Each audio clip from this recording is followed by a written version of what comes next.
Welcome back, beautiful New York tri-state area and beyond. You're listening to A Moment of Zen right here on 710 WOR, the voice of New York, iHeartRadio. I'm your host, Zen Zams. Welcome back to the Right Brain series brought to you by the Melillo Centers. Now, let me ask you something. How many artists, musicians, actors, innovators have we later discovered were labeled distracted, hyperactive, unfocused, or not applying themselves in school? So here's the question.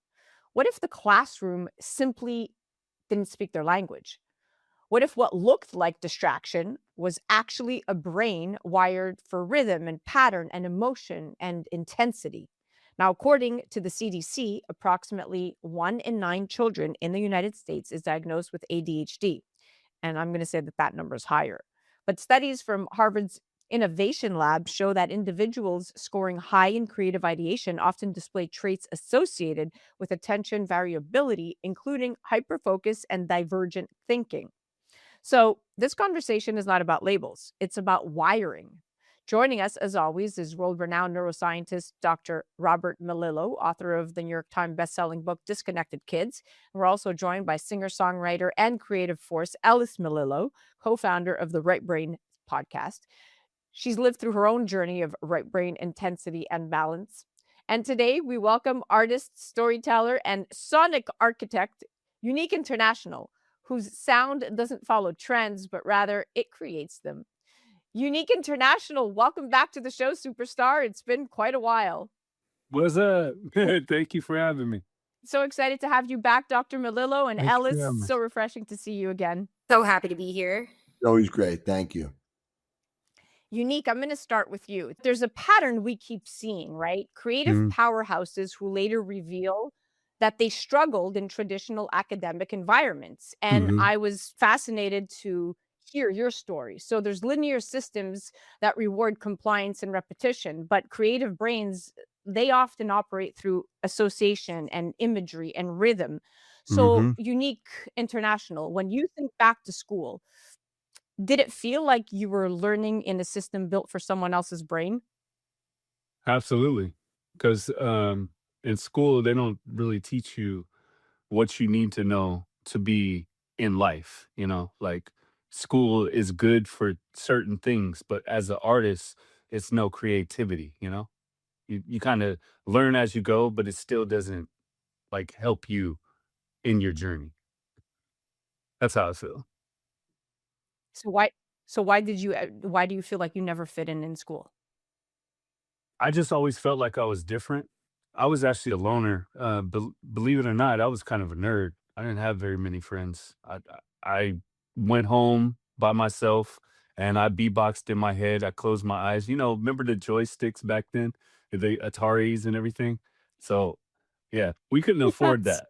We couldn't afford that. So I act like I had an Atari and I closed my eyes and I was like acting like I had a game system.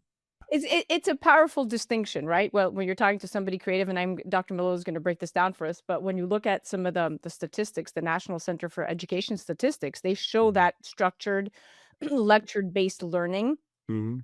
it still dominates most classrooms. But when you talk about creatives like you and Ellis, even to some extent myself, right? Very creative, divergent thinkers, the ones who generate original ideas, often Mhm. score lower in compliance metrics. So Wow. when I read that statistic, I was like, I bet you I'm not the only one. My struggle was I could see the words and they would be flipped. So sometimes words were too big and I would feel like it's just too hard for me. Even though I know if I just tried a little harder, it would be easier, but my brain is mechanical. So when I get something that's not Right. mechanical and simple, it's very hard for me to do. Very simple things. Right. Yeah. So what you're describing, we talked about in the old days, there's ADD and there's ADHD, right? And ADD means it was hard to kind of pay attention, but not hyperactive, not impulsive. And what you're really describing may be dyslexia, which we see that there's what we call type 1 ADHD, used to be called ADD back in the day, right? And now it's really looked at as type 1, which is more of a left brain. And when we see a delay in that, that's often Hmm. dyslexia, which is not being able to read words easily or flipping words or any of that. And that we usually see this extreme creativity that goes along with that. So do you feel like that might fit more what you're talking about, that maybe you're a Yeah, dyslexic? absolutely. Absolutely. Because when I read, I get nervous. It's not that I can't read it. It's just you Me see, too. I get nervous. Like if it's a whole bunch of words and I gotta read it, I'll try to skim through it. I'll find the words that I want to hear and be done with it. I don't want to read it. Yeah. So Almost everyone that's been on our podcast, and we've talked to like some of the top, upcoming singer songwriters, creators, entrepreneurs, athletes, actors, and the neuroscience is that right brain is so big and the left brain is held back a little bit. And Ellis can speak to this, her whole life. Spelling and things like that were a challenge. So Oh, yeah, I can't spell. Um, me neither. yeah, so Forget not about it. not cute when I try to Auto spell. text, auto text, auto text. Yeah, exactly, thank God for that, makes me Yeah, seem so yeah, smart. yeah. Oh, Um, did did you ever feel like your emotional or creative intensity was misunderstood, like, especially in academic settings? oh yeah, all the time.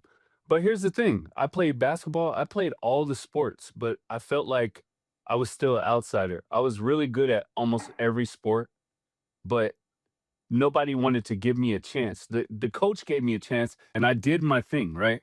And the crowd and people loved me, but my own team, every team never loved me. I had someone steal my shoes that I used to do track meets.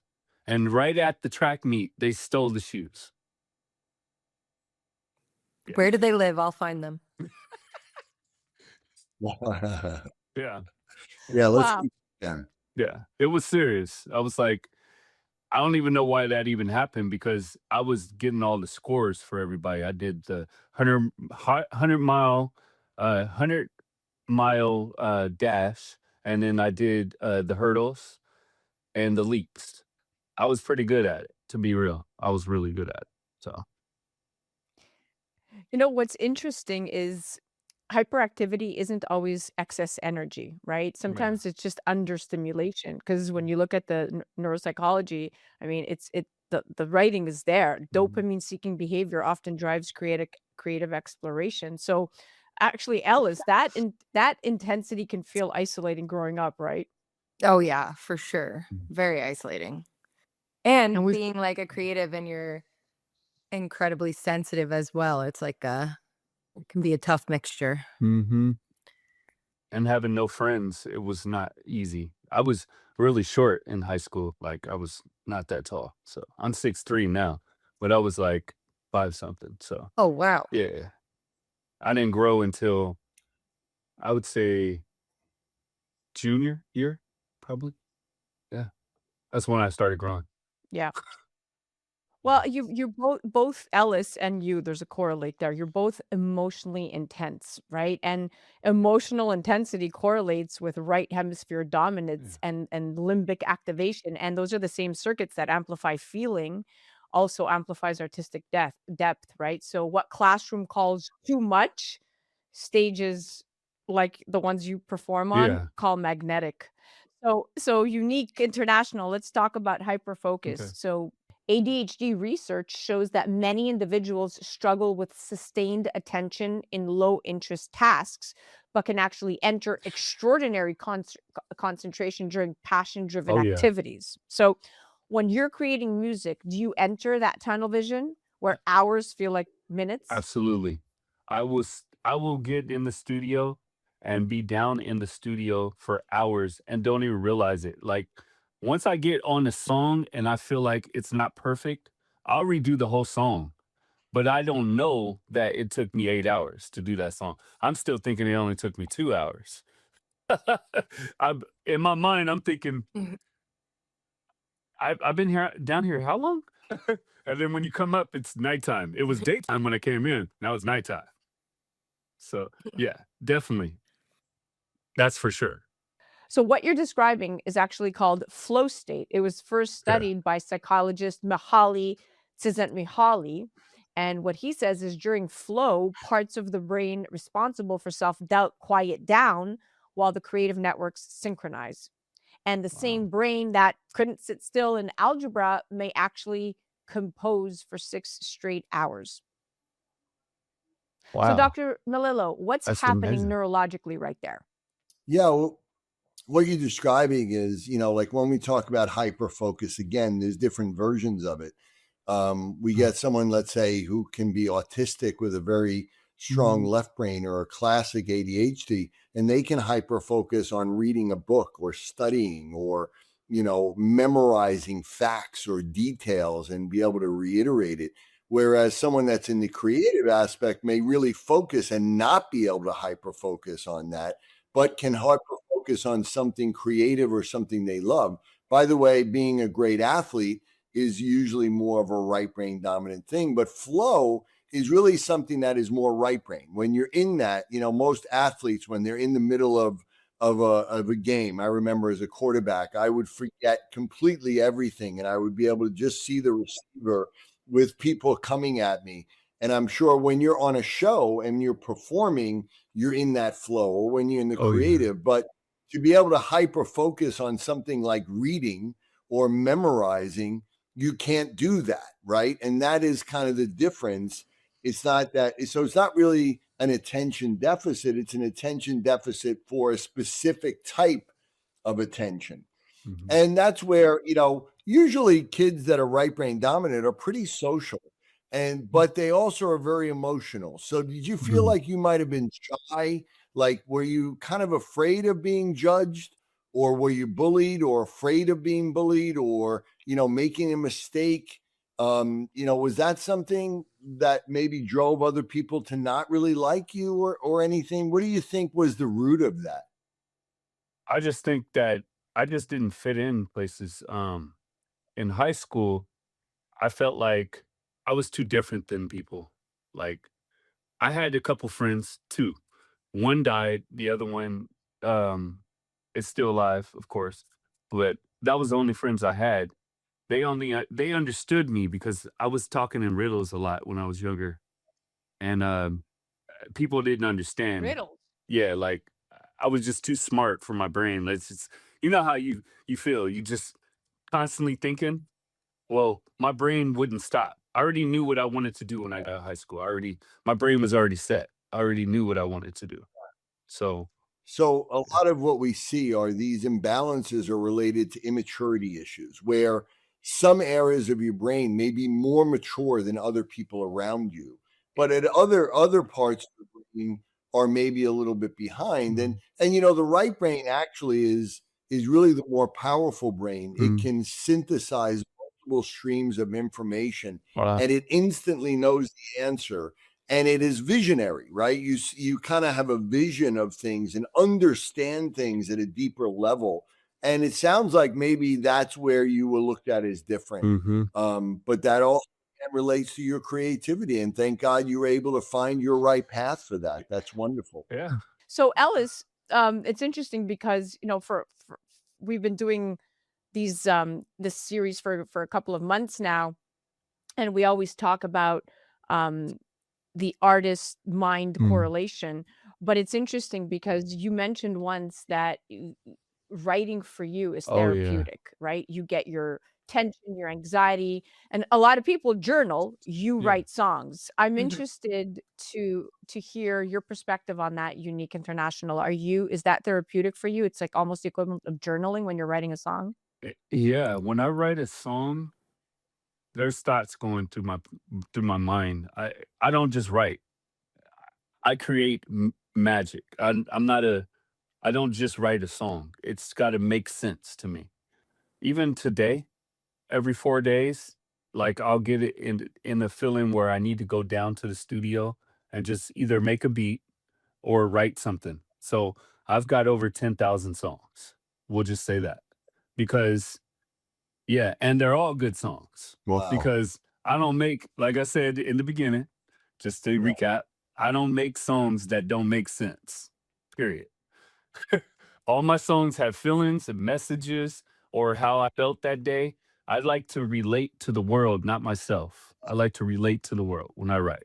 I love to hear how other songwriters write and come up with things like some of my friends like everything that I say is like a play on words and they mix it around like it's like puzzle pieces in their head. Other people it's like metaphors. Other people, like he just said, it's like it's all it's all fascinating to me how the words come through to people and how they understand them. So I always love to hear about it from other songwriters. Me too. Yeah, I remember as a parent of Ellis, she showed music talent very early on. But when she was young, she would at a young age go upstairs into her room after soccer practice and play her guitar and write. And we knew, her mother and I knew that was her way, that was her therapy. Yeah, Music is a language. Music is a it is. language. So for those listening and watching who are discounting the artistry of the tune, I will tell you right now, it is the hardest language to learn, whether you're writing, composing, playing, and I speak French, English, Greek, and Italian fluently, and I can't read music. So that said, what's interesting is the way the mind works is the way the mind works, right? And it's important to say that diagnosis doesn't define talent. Many high performing creatives compensate cognitively masking executive function struggles like you, right? The Yeah. two of you. And so Dr. Melillo brings me to this question because it goes back to even Unique International. How often do you see gifted creatives missed in childhood?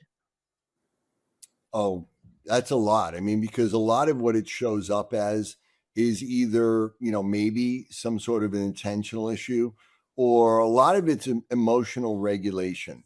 They have these deep emotions and they don't know how to handle it. Mm. And so that's misinterpreted as behavioral issues, as they're oppositional, or they're labeled as, difficult kids or slow kids. And it's, and they get these labels because no one really understands what's happening. And, No. School doesn't really reward creativity. School rewards, memorizing facts and doing details. And so this type of child, even though they're a genius in an area, they're never going to get rewarded for that in school or recognize it or even called the gifted child, even though they are. And so it's very difficult. It's really important for parents to understand how to parent a right brain gifted child, because school won't give you any answers there whatsoever.